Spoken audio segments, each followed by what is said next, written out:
Hello everyone, आज हम पढ़ेंगे वेक्टर अलजेब्रा 10.2 एक्सरसाइज।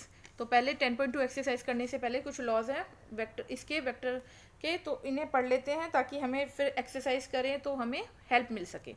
ठीक है, तो पहले क्या पढ़ते हैं? पहले है vector law of addition. Vector law of addition में फर्स्ट पॉइंट आता है आपका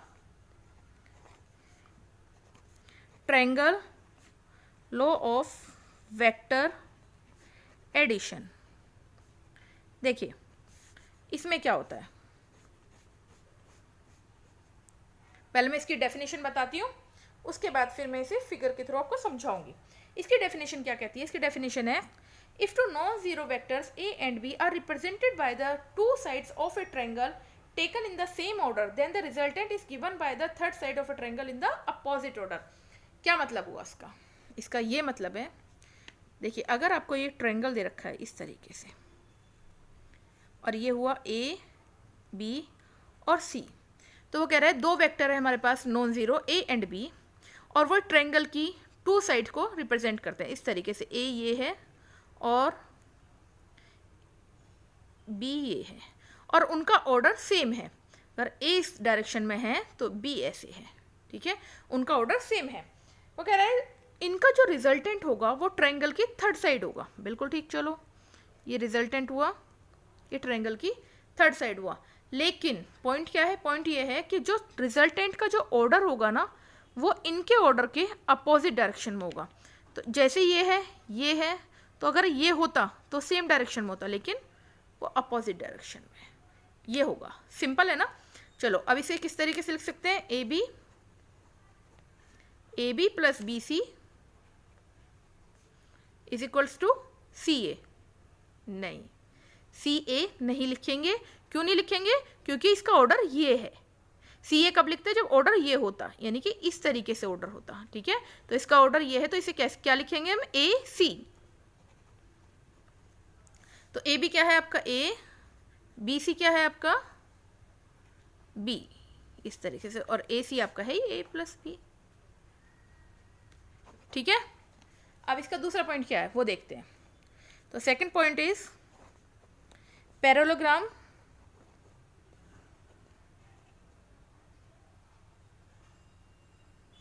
क्या हुआ इसकी? PARALLELO। ठीक है, parallelogram law of vector addition.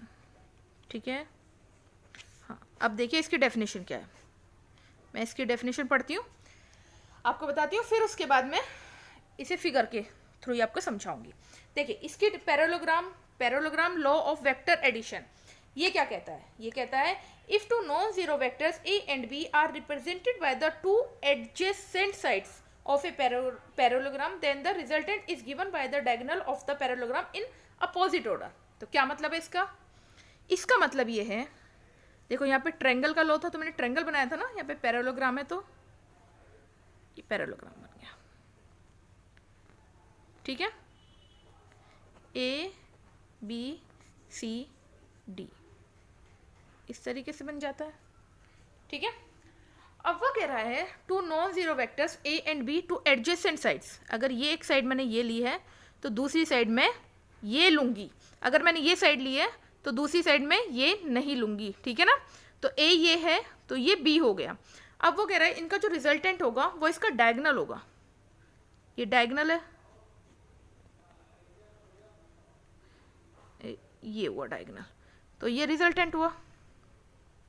अब इसमें भी सेम वही है कि जो रिजल्टेंट है उसका जो ऑर्डर होगा वो ए और बी के अपोजिट डायरेक्शन में होगा, मतलब इनके जो ऑर्डर है उसके अपोजिट ऑर्डर होगा। तो अगर मैं इस तरीके से करके और इस तरीके से कर दूँ तो सेम हो जाएगा ना। अपोजिट क्या होगा? ये होगा। ठीक है, तो इसको हम किस तरीके से लिखेंगे? A B plus B C is equals to A सी।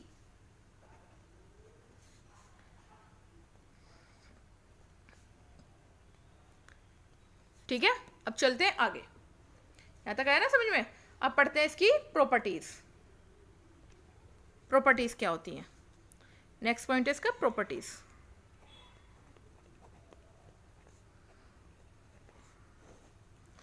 तो बताइए अब इसकी प्रॉपर्टीज क्या होंगी। प्रॉपर्टीज ऑफ, हाँ मैंने ये लिख दिया, आप इसे ऐसे भी लिख सकते हैं, properties of vector law of addition. तो फर्स्ट प्रॉपर्टीज क्या है, फर्स्ट प्रॉपर्टीज है इसकी कम्यूटेटिव प्रॉपर्टीज। उसमें क्या होता है देखिए,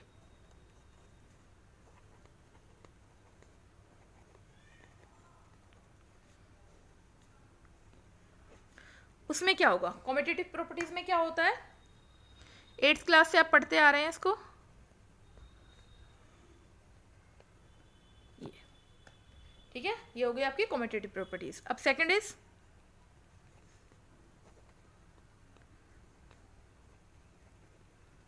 एसोसिएटिव। एसोसिएटिव में क्या होता है, अब इस प्रॉपर्टी में क्या होता है आपका,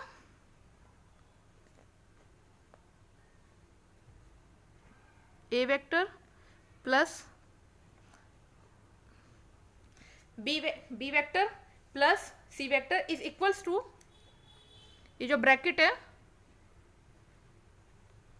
ये ऐसे आ जाएगा, इस तरीके से होगा। ये आपकी कौन सी प्रॉपर्टी हो गई, ये हो गई आपकी associative property. Third is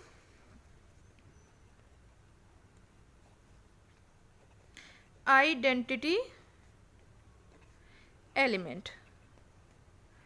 identity element क्या होता है, तो ये क्या होता है, इसमें ये होता है कि हमारे पास कोई वेक्टर है ए वेक्टर है, तो इसमें है कि हम इसमें क्या कौन सा वेक्टर ऐसा ऐड करें कि जो आंसर हो वो हमारा सेम आ जाए। ठीक है, तो हम ए में क्या ऐड कर सकते हैं, ऐसा कौन सा ऐसे वेक्टर ऐड करेंगे कि जो आंसर हमारा सेम हो, तो वो 0 होगा, वो 0 वेक्टर होगा। ठीक है, तो जो 0 वेक्टर है ना, जो 0 वेक्टर है वो ही आपका आइडेंटिटी एलिमेंट कहलाता है। ठीक है, अब आगे वो इसके बाद कौन सी प्रॉपर्टी आती है, इसके बाद आती है आपकी फोर्थ इज इनवर्स प्रॉपर्टी। ठीक है, इनवर्स, अब इसमें क्या होता है, देखिए अब इनवर्स प्रॉपर्टी में क्या होता है, एक वेक्टर है ए, अब मैं इसमें क्या ऐसे ऐड करूं, ठीक है ए है, तो इसमें ऐसा क्या होना चाहिए कि जो हमारा आंसर 0 आ जाए, 0 वेक्टर आ जाए। ठीक है, तो उसमें क्या ऐड करेंगे हम, जब भाई 2 है सपोज हमारे पास, तो 2 में हम ऐसा क्या ऐड करेंगे कि आंसर 0 आए, तो 2 में हम क्या ऐड करेंगे, माइनस इनवर्स ही तो ऐड करेंगे ना, 2 - 2 इज इक्वल्स टू 0। इसी तरीके से इसमें कर देंगे। ठीक है, नेगेटिव सेम वेक्टर नेगेटिव उसमें हम इसमें ऐड करेंगे तो 0 आएगा, यानी कि जैसे वेक्टर ए है तो हम इसका इनवर्स, ये हमारा इनवर्स वेक्टर कहलाएगा, -a जो वेक्टर होगा वो इनवर्स होगा। ए को हम कोई भी वेक्टर है उसको नेगेटिव में अगर हम इसमें प्लस करेंगे तो आंसर 0 आएगा। ठीक है, तो ये हमारी प्रॉपर्टीज यहाँ पे एंड होती है। अब चलते हैं आगे। अब next point is multiplication of A vector by a scalar. Scalar means constant. ठीक है, तो अब देखिए इसको समझिए, सपोज यहाँ पे ये वेक्टर है आपका, ये वेक्टर है ए, अगर हम इसकी स्केलर से मल्टीप्लाई कर देते हैं 2 × वेक्टर ए, तो क्या हो जाएगा, ये डबल हो जाएगा। ठीक है, अब अगर मैं इस वेक्टर की, ये वेक्टर है, इसकी मल्टीप्लाई कर देती हूँ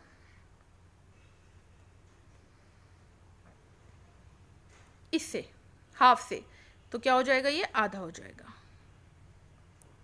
ठीक है, और अगर मैं इसकी माइनस से मल्टीप्लाई कर देती हूँ तो ये ए वेक्टर है, इसकी मैं मल्टीप्लाई कर देती हूँ माइनस से, तो क्या बन जाएगा, ये इनवर्स बन जाएगा। तो क्या हो जाएगा, इनवर्स क्या होता है,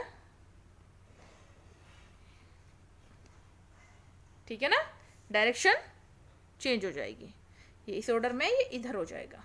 ठीक है, तो ये हो गया आपका multiplication of A vector by a scalar.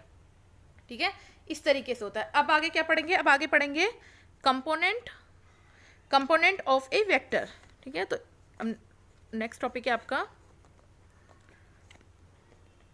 Component of A vector. देखिए अब कंपोनेंट ऑफ ए वेक्टर क्या होता है। एक 3D प्लेन लीजिए इस तरीके से।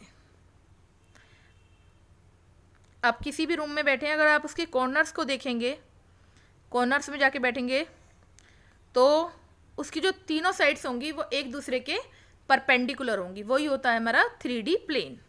इसे हम x लेते हैं, इसको y और इसको z लेते हैं, ठीक है। तो अब इसमें आप पॉइंट लीजिए P। ये पोजीशन वेक्टर मैंने लास्ट वीडियो में आपको बताया था, ये हमारा पोजीशन वेक्टर है। इसे हम O लेंगे इस तरीके से, ठीक है। तो ये हमारा पोजीशन वेक्टर है। तो देखिए इसको अब हम किस तरीके से लिखेंगे। इसको हम लिखेंगे OP। अच्छा पहले हम इसको लिख लेते हैं OX। ये जो x प्लेन है इसको हम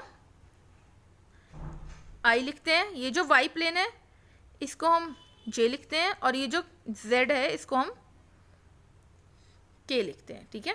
तो हमारा OP क्या हुआ, अब OP वेक्टर क्या हुआ, position vector x I plus y j plus z k, मतलब z आप कोई सा भी ले लीजिए, ठीक है। तो छोटा यहाँ पे ये हम छोटा z लिखेंगे, ठीक है। तो ये हो गया हमारा, आया आपको समझ में। तो इसको ही कहते हैं हम कंपोनेंट ऑफ ए वेक्टर। एक वेक्टर को i j और k में किस तरह से डिफाइन करते हैं, इस तरह से डिफाइन करते हैं, ठीक है। ये हो गया आपका कंपोनेंट ऑफ ए वेक्टर। अब देखिए अब आता है आपका magnitude.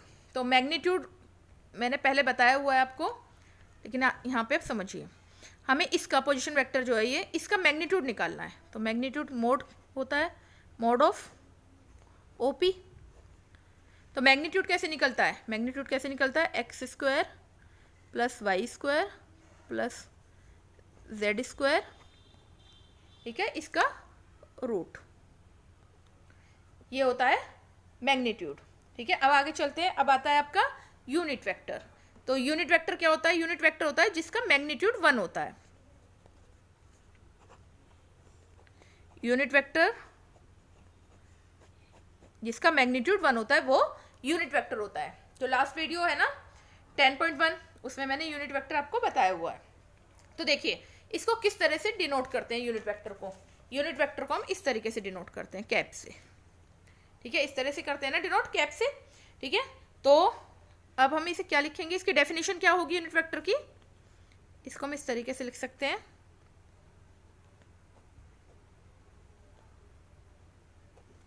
Vector A upon mod of vector A.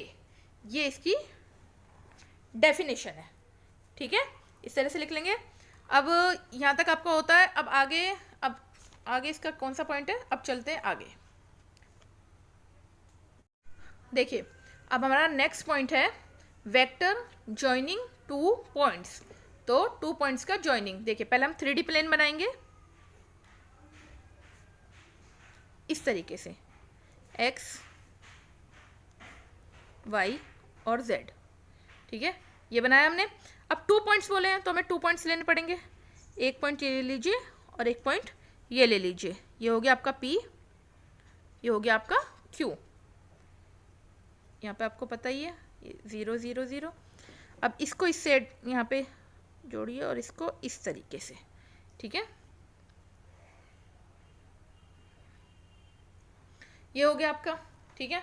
अब P को हम ले लेते हैं x1, P को हम लिखते हैं x1 y1 और z1, और Q को हम लिखते हैं x2 y2 और z2, ठीक है।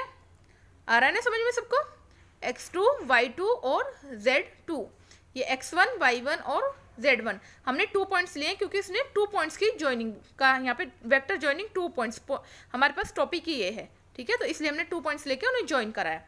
अब देखिए अब क्या है इसके अंदर, अभी आपने पढ़ा था, देखती हूँ मैं ये वाला, हाँ जो मैंने आपको ये समझाया था अभी।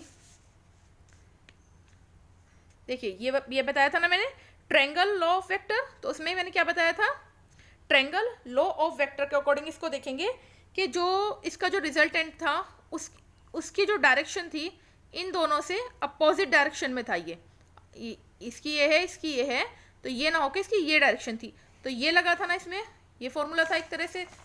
तो ऐसे ही हम इसमें लगाएंगे, इसकी डायरेक्शन ये है, इसकी डायरेक्शन ये है, और देखिए इसकी ये होके ये दोनों सेम डायरेक्शन में है, लेकिन ये जो है ना ओ क्यू, ये इन दोनों के अपोजिट डायरेक्शन में है। अगर ऐसे चल के ऐसे होता तो सेम डायरेक्शन में होगा। ठीक है, तो वही सेम जो हमने वहां पे लगाया था ट्रायंगल लॉ के अकॉर्डिंग अब इसमें लगाएंगे हम। तो इसे देखिए अब किस तरह से लिखेंगे हम। ओ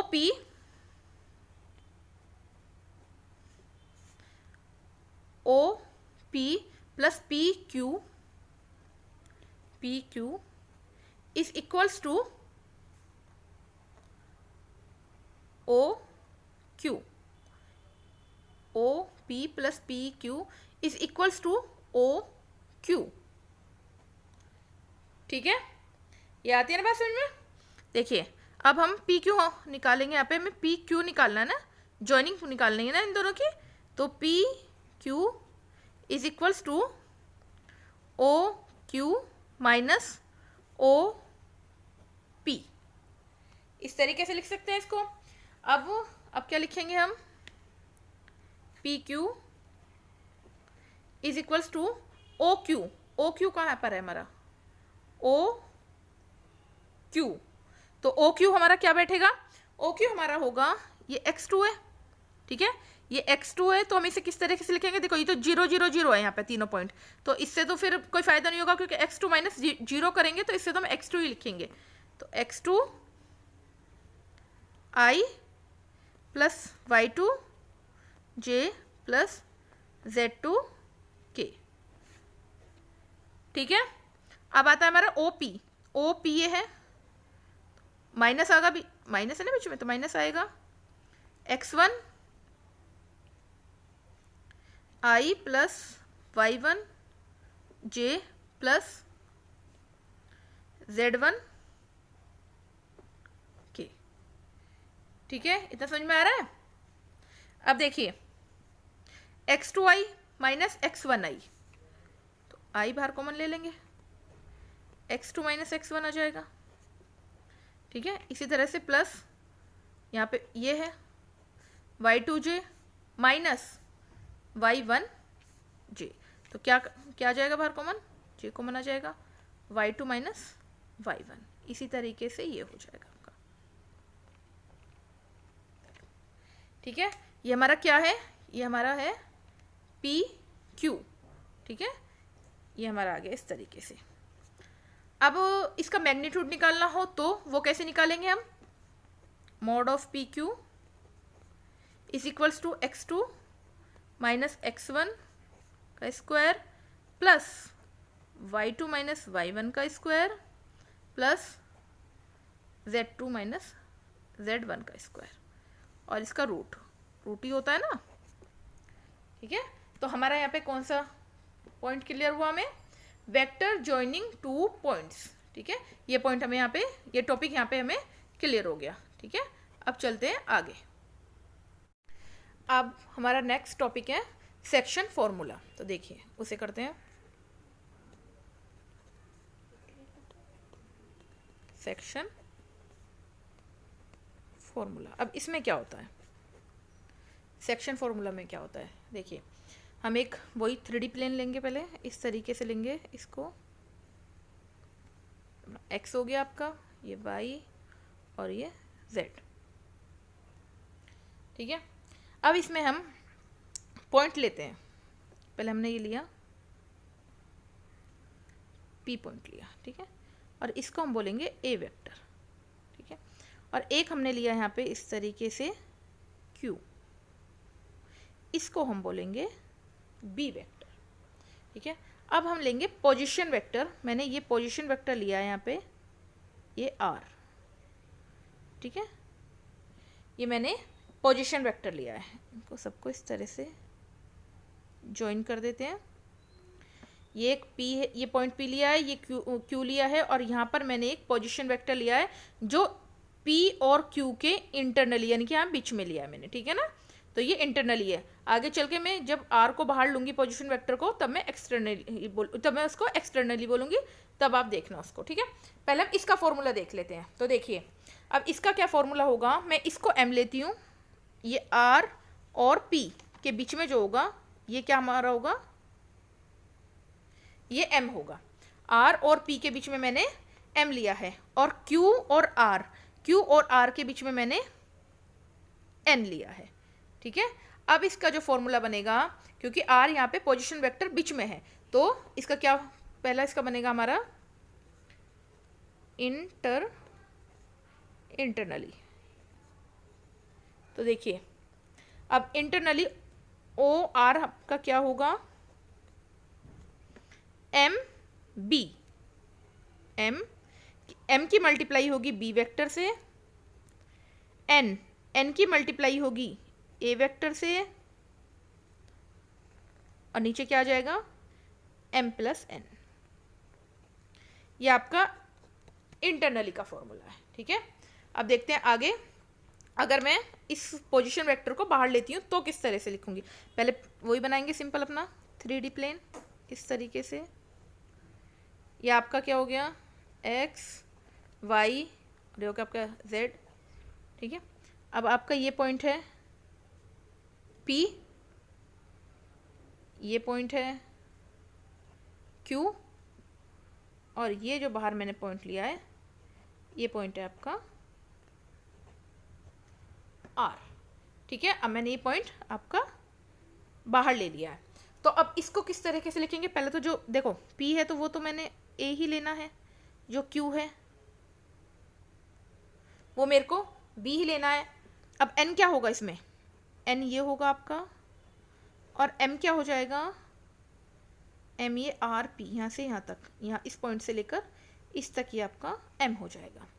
तो ये क्या है आपका, ये पोजीशन वेक्टर OR जो है ये PQ के बाहर है ना, तो इसको हम एक्सटर्नली बोलेंगे।